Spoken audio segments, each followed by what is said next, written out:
guys so much for being here tonight. It is so gratifying to be here in person. I was supposed to do this last year, and of course we couldn't meet live, so they gave me another chance. So I'm really happy to be here, and we so appreciate all of you, your willingness to give your time and your money to support this wonderful organization. It means so much to me and my fellow survivors. My goal here tonight is to give you some idea of what it's like to live with ovarian cancer and how I personally get through it. One person's cancer story is one person's cancer story, so I can't speak for other women, what they need, but I'm going to tell you my story because that's the one I'm qualified to tell. But I encourage you, there's other survivors here tonight, I encourage you to talk to them and hear their unique stories too. For me, this journey started almost 4 years ago. This picture was taken in February of 2018. My husband Joel and I had just celebrated our 22nd wedding anniversary. 26 as of yesterday. Yay! We had no idea how our lives were about to change. A couple weeks later, I had my routine physical with my primary care doctor. I didn't think I was having any symptoms, and I didn't have any main risk factors. I did, however, have a history of ovarian cysts, and I had learned to chalk up any pelvic pain, bloating, etc. to, well, it's just another harmless cyst. My doctor, however, knew I had this history, and she thought it was a good idea to check things out regularly. So she ordered an ultrasound. That ultrasound showed a large pelvic mass. So she sent me the very next day for a stat CT scan. Of course, the CT scan was suspicious for ovarian cancer, so she sent me directly to a gynecologic oncologist. The gynecologist told me that she wouldn't know for absolute sure if it was cancer until she could remove it surgically, and she scheduled the surgery for the very next week. I woke up from that surgery in recovery, and I was surrounded by my family. I'm gonna cry when I talk.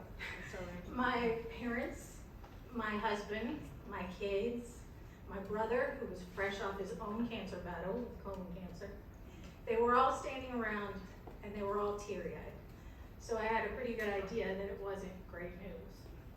But Joel got the unpleasant task of breaking the bad news to me. Stage 3C, high-grade ovarian cancer. That was the start of this crazy roller coaster ride that we have been on ever since and will be on for the rest of my life. My doctor explained to me the next morning that the tumor they could see was concealing a whole bunch of other cancer throughout my pelvis and abdomen. So she removed most of it, but not all of it, and I would have to start a 18-week course of chemotherapy. About 3 weeks into that, my hair started falling out, and you could see how long it was. So I decided I gotta shave my head. So once again, Joel was called into service. He served in the Marines, so he knew his way around the clippers. And I offered to go to a salon, so he wouldn't have to do that, but he was insistent. He was like, oh no, I'm doing it. I think it was because he just wanted another bold person in the house. My mom and dad took me to almost all of my treatments. Every week was its own roller coaster ride of waiting for labs. Were they going to be good enough to even get treatment? What was my CA-125 going to be? I had some delays because the drugs are so hard on my immune system, and my white count was so low that some of my treatments I couldn't get, which made me very vulnerable to infection. I got through it though, and finished my course of therapy. Here on my last day of chemo, I thought, I am going to be one of the lucky few whose cancer does not return. You can see the no-mo chemo. Yeah. That's what I thought. And the scan showed, yep, I was in remission. So I went to the doctor every month or two. I had exams, blood work, and regular CT scans. That CA-125 is a constant source of anxiety. for ovarian cancer patients. You want to know what it is, but then you don't want to know what it is. Mine stayed low for about a year, and then it started rising. I looked for every other explanation it could be, but the scans confirmed my worst fear, recurrence. This time I gathered some different opinions, but I opted to have another surgery. I had an aggressive procedure where they remove all the cancer and then soak my insides with scalding hot chemo. This is, I don't think, my actual surgery, but that is my actual surgeon. It's a risky procedure, and I woke up from it in restraints in ICU. I had lines coming out of my neck, my wrists, my arms, my back, catheter for good measure. I was on a ventilator, so I couldn't talk. So that's a huge deal for me. So the recovery was tough, but I was determined, and I was walking on the treadmill the very first day out of the hospital. Then I started another 18-week course of chemo. This one didn't make me lose my hair, but it had the same effect on my immune system, except this time we're at the very beginning of the pandemic. So that was an extra level of stress. Once again, I got into remission, and this time it was about 6 months before my CA-125 started rising. My scans confirmed yet another recurrence, and my third go-round with ovarian cancer started in the beginning of 2021 with yet another course.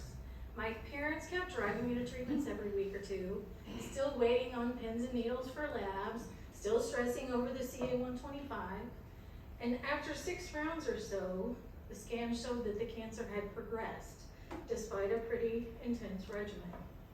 So I started on a new set of drugs right away, and I gathered several options. I looked into clinical trials, which aren't really an option for me yet.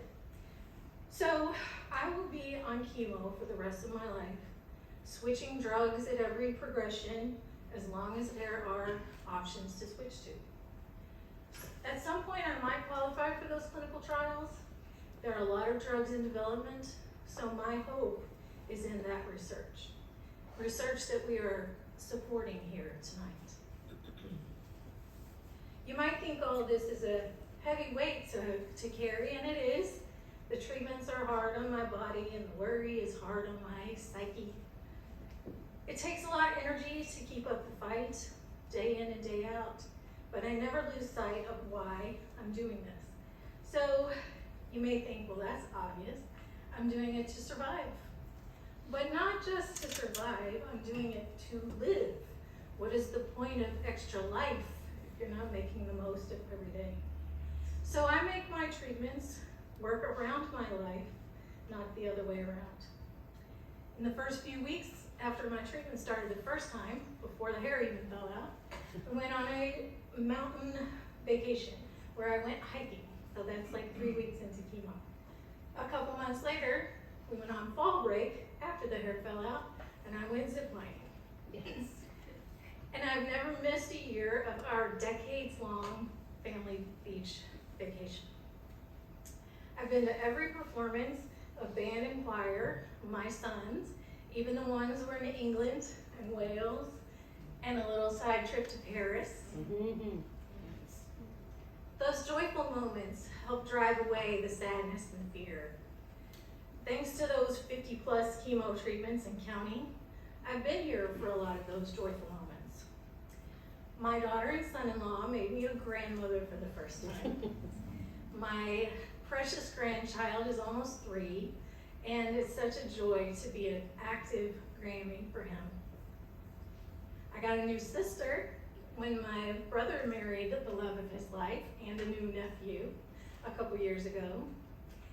And I drove 9 hours on the day of chemo with Joel in the back seat recuperating from knee surgery so I could be there for my niece's wedding. Oh. That wedding was in the DC area, so you can't miss an opportunity to see DC, right? Nope. So why not push my husband around the national TV? Got a little help from the toddler. or the Air and Space Museum, or after we put the knee patient and the baby to bed, my kids and I went on a midnight walking tour around the monument. Those memories and that family are a major source of support for me in this ordeal. I also have great friends who are always there for me. Battling this disease is just impossible without that support. It doesn't take much. Phone calls, texts, cards, and of course good times together mean so very much. As important as friends and family are, sometimes it helps just to talk to someone who's walked the same path. And that's why I'm so grateful for Oak and the great people that I've met. My first introduction to the group was at the Toast for Life Survivors Brunch. That's such a nice event where it's just a celebration of survivorship. It's not a fundraiser. Survivors don't pay to be there. So it's just a source of networking and inspiration. I take my great aunt in the navy blue dress back there, who has survived ovarian cancer for almost 50 years. It was at that meeting where I met Sherry, who leads survivors teaching students in the area. And that's where we go into medical and nursing schools and teach the students about ovarian cancer. I work with doctors in my job, so that seemed like it was right up my alley. So Sherry got me all trained up and I started presenting. Since there's no screening test, getting providers to recognize the symptoms and take action is the best hope to save some other woman from having to suffer like I have. When you get this kind of diagnosis, it's hard not to ask why. I never really asked why me, but just why anybody? Why does this have to happen? And while no one can ever answer that question, the idea that my story, my experience, might help somebody else makes it make some sense. That sense of purpose led me to look for other ways to educate others. I liked public speaking, I liked sales, so I looked for opportunities to use those skills. While I know I can't speak for other women, maybe I can give a voice to a cause that will benefit them. And Oak gives me those opportunities. I'll give you a couple of examples. When the website SurvivorNet was looking for people for their website, they reached out to Oak, who in turn reached out to me and some other survivors. And we got to share our stories on a more national level. Also on the national level, I'm part of a delegation that lobbies Congress for critical legislation and funding. I learned about that program at the brunch as well. That's a program through our national organization, OCRA. And they train us and tell us what we're asking for. It's stressful, it's intense talking to the members of Congress, but they're very receptive, and it's very gratifying to see change that could possibly change the trajectory of this disease in the future. Closer to home, one of my favorite ways to educate and raise awareness is through the Whisper Walk. I promote it on social media and recruit as many people as I can to participate. It gives me a platform to talk to my friends about the symptoms and early detection. We had people in 3 states walking on our team, the Ovary Achievers, including a group on the beach in Florida. We eat, we talk, and we finish up with a teal mimosa toast. It's a fun way for my family and friends of all ages, here's the tallest and the smallest, to show their support. Okay, well maybe we're done with pictures. That's okay, I was almost done. Obviously, spreading the word to others is very important to me, but I also spend a lot of time educating myself on the disease and its treatments. Oak helps me stay informed with seminars and with their educational expo coming up next month. I feel empowered to discuss things with my providers. They probably wish I was a little less informed, but it makes me feel like I have some skin in the game. So, I really would like to show you that.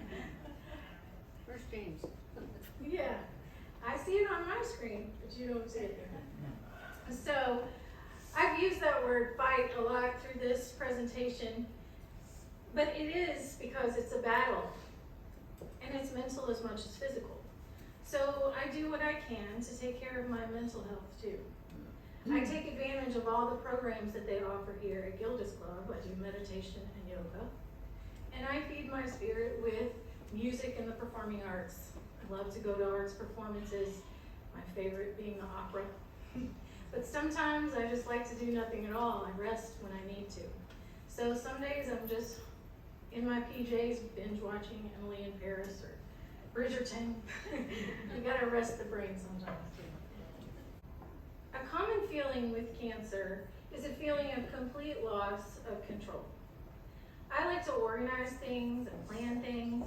Cancer puts a kink in all those plans and tries to let you know who's boss. But all these things that Oak helps me do, educate myself, educate others, take care of myself, those things all help me to take back some of that control. I've had to learn to be more flexible, but I'm still making plans. I'm planning on it to tag along on a choir trip to Germany in May, and I've planned a 4-generation Disney trip in June. All the parks. All the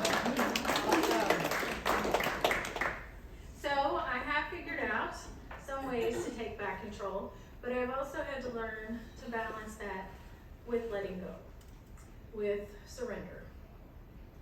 There are limits to what I can control, so I have to rely on faith. Faith in my medical providers to know what's best, faith in my body to withstand the treatments, and faith in God. I've been asked by so many people, how have you endured so much and are going so strong? And I think the answer is simple. It's prayer. I have been told by so many people that they're praying for me, and I always appreciate it. People will say, I wish I could do something. All I can do is pray. And I just want to assure you that that is doing something, and it makes a world of difference. Faith helps me deal with the unknowns of cancer. I don't know if the cancer is growing right now or what the drugs are doing to my blood cells or my kidneys. I have no idea what my future holds. Of course, it can be scary to think about that. But I choose not to spend too much time there, because if I'm imagining the future, then I'm missing out on the present, the here and now. And here and now, I have my family cheering me on. I'm feeling good. I'm enjoying great food and great company. And I have all of you who have devoted your evening to helping me fight this disease. And right here, right now, that's all I can ask. So from the bottom of my heart, thank you so much.